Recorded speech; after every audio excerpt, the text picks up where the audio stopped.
Hey guys, Stargate Lannis Fan 2 here, and today I'm bringing you a channel review and what I'm getting up to in my daily life. Well, we're going to start off with Black Ops 2. As you know, I've been playing Black Ops 2 for a while if you watched my previous gameplay. And I just have a few of my classes here to show you guys. First up, here is the Scar H. I've got it with Fast Mag, Suppressor, Stock. Works really well together, those three attachments. Then I've got Ghost, Hardline. Obviously I need perk 1 Greed as well for that, to have 2 perks. I also have Toughness in perk 2, and perk 3 I have Dexterity to climb over objects a lot quicker. It's a good class. It doesn't have lightweight, but Dexterity makes up for that in the faster climbing. Ghost keeps you off radar, and obviously Hardline to get my streaks a lot quicker. Today I wanted to talk mostly about Revolution because it just came out, and I want to give you my opinion on it, the opinion on the Peacekeeper and opinion on all the maps. I have played them a while. But here's another one of my favourite classes, is the MSMC. I have a diamond camo on it with Fast Mag, Suppressor and Adjustable Stock. Also here I have Hardline again and Ghost. Those will be repeated throughout my classes, guys. Toughness and Dexterity. It's pretty much the same class, only the gun changes and the attachments change. So the perks and the wildcards usually stay the same. So here we're coming up now to the Peacekeeper. Just let me get it on here for you. Yep, then here it is. So first of all, Peacekeeper came out with the Revolution DLC. The maps are pretty good. Mirage is my favourite, and Downhill. Grind is okay. It's not too bad. I don't really like the Peacekeeper. I find it's weak close up, and it's not really that good at long range either. But anyway, I have Suppressor and Reflex Sight, Fast Mag, same perks, same wildcards. Just basically, they work well together. When I do use the Peacekeeper, I don't use it often, but they work well together. It's a good class all overall. This is a class that I use less frequently. I'd probably use the Scar H for one of my assault rifles, but it's not too bad. The AN-94 is the last gun you unlock in the assault rifles category. It's not the best. It has a lot of recoil, vertical recoil, and that's why I don't like it much, and the iron sights are very poor. But anyway, I have Fast Mag, Adjustable Stock and Suppressor on it, Dexterity, Toughness, Ghost, Hardline, and the same 2 wildcards again. As I said, my perks don't really change that much. Sometimes I'd run lightweight with this class. This class does change an awful lot. Sometimes I'd swap out the B23R for the Cap 40. The DSR 50, if you don't know, is the only sniper rifle where you will get a one-shot, one kill consistently above the waist. And I love this. I use it with ballistic CPU and Fast Mag. Again, I'd probably swap out Ghost here for lightweight, or the Cap 40, as I said. Well, that's basically my Black Ops 2 classes. Loving Revolution, not loving the Peacekeeper much. Die-Rise, pretty good. So now we're going to move on to my Warhammer 40k world. And here I recently purchased the Shadowsword. As you can see, there's a head-on view there. It's really good. I painted it recently. It took me about a week and a half to paint it and dry brush it and stuff. You can see the decals are white. It's Blood Angel's colour. Tanks have been weathered. Tank has been weathered. The tracks have been weathered quite well.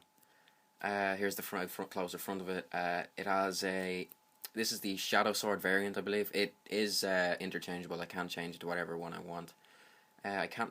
Forgive me, I can't remember the name of the cannons at the moment, but it does have las cannons and 3 twin-linked heavy bolters on it. I went with that selection. Hurricane bolters, that's the one. Here's the back. I'm not yet finished the black. Still have to do a bit on the Dark Angels part on the left side of the screen. I'll put up an annotation there to show you what I'm talking about. The barrels are black because I couldn't really think of another colour.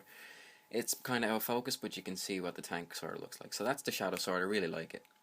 Anyway, as I've said, I've been playing Black Ops 2 for a while, and here are the 5 games I've been playing recently.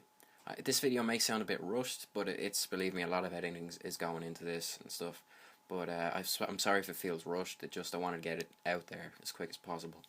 But anyway, these are the 5 games that I've been working with lately. The one I've played lately, campaign-wise, is, I believe, Medal of Honor Warfighter. Yeah, that's the one I got with the new PS3, the PS3 Slim. I'll probably do a review of that later on down the line.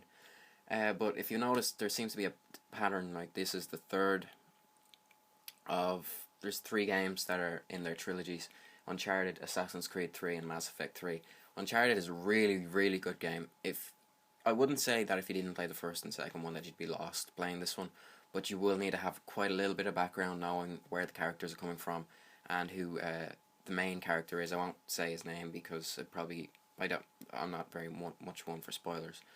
But anyway, it follows a bloodline of assassins through centuries and centuries of history. Some events you'll know, some events you won't know that much, like maybe down the years in Damascus when you're in the first one, in Jerusalem at Jesus' time.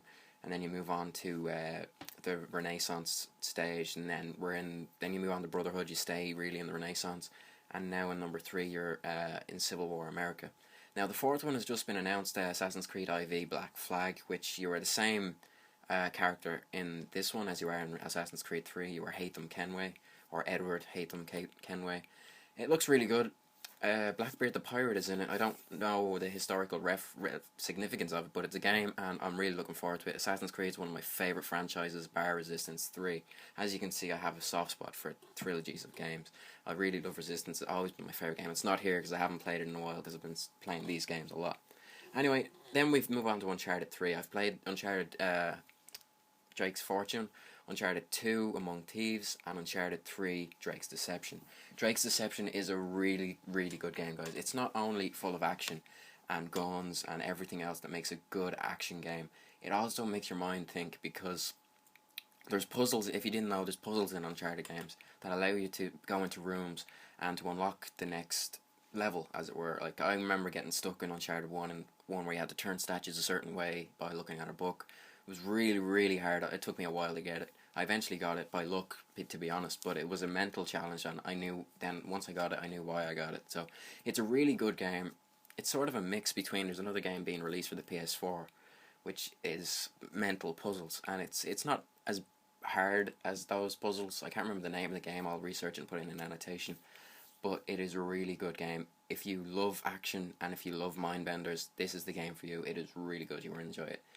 I don't think you need to play the first and second one to know what's going on in this game, but you will enjoy it, trust me. I love this game. Online, it's pretty good, but I prefer to play the campaign because it is superb. Now next is my favourite of these 5 games sitting in front of you, is Mass Effect 3. Oh my god, this is the best campaign you will ever play. You will need to play Mass Effect 1 and you will need to play Mass Effect 2, for the simple reason being that the characters mentioned in Mass Effect 3, and in Mass Effect 3, it goes on what you did in the previous games, because it has multiple endings and multiple decisions.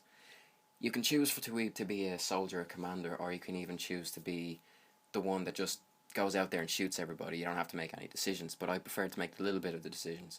There's 3 categories. You can pick them when you get into the game. I'm not going to mention them because I don't really strap for time a little bit. But you will need to play Mass Effect 1, 2, and 3. I'll give you a little bit of background to the story. Basically, every 50,000 years or so, the Reapers, which is an enemy race, unknown, they sit in dark space for 50,000 years, and then they come and wipe out all living organisms in the galaxy for a clean slate, to let other new, younger organisms and civilizations prosper from the older, more advanced civilizations. Colonel Shepard discovered the Reapers throughout Mass Effect 1 and 2. No one believed them, they all thought they were a myth, but in Mass Effect 3 they come to attack and wipe out the entire galaxy of all advanced civilizations to make the way for new civilizations. At the end of the game you have to make 3 decisions, and it will depend the fate on the galaxy. I'm not going to give away the endings, they're all over YouTube. Google Mass Effect 3 endings, you'll find a lot of them if you want spoilers, but I'm sure most of you have played this game because it is probably the best franchise. It's probably some of the best cinematics I've seen on a PS3, and the cinematics go on for about 15, some go on for 15 minutes. They are really that intense, and they're really good. The opening cinematic is really good, and the cinematic at the end of the first mission will make you cry. It is absolutely beast. Call of Duty 3, or 2, Black Ops 2, 3, we'll not talk about that. But Call of Duty Black Ops 2, yeah, this is the game I play multiplayer with a lot. I really enjoy the multiplayer. As I said, I've got Revolution. I showed you a few of my classes earlier on. Revolution is really, really good map pack. It's the best map pack they've released. If you didn't know, you get Mirage, Downhill, Grind, and Hydro as the 4 maps. You get the Peacekeeper SMG, and you also get Die Rise. Really good map. I'm going to be doing more videos on Call of Duty Black Ops, my tips and tricks, what I've learned, and how to get out of those ruts where you can't get good kill streaks going, because believe me, I've had those days. So that's what I'm going to plan on doing. As I said, this is a channel review, so I'm going to be telling you all about this Black Ops and all these games. These are just a quick rundown of what I've been doing. Medal of Honor Warfighter, brilliant game. I haven't played it that much. I've only started playing it. It's my most recent game, so I can't really tell you much about it. So the multiplayer is good, though. I have played that. So guys, that is basically it. That's a channel review. And peace, comment, rate, and subscribe. Thanks.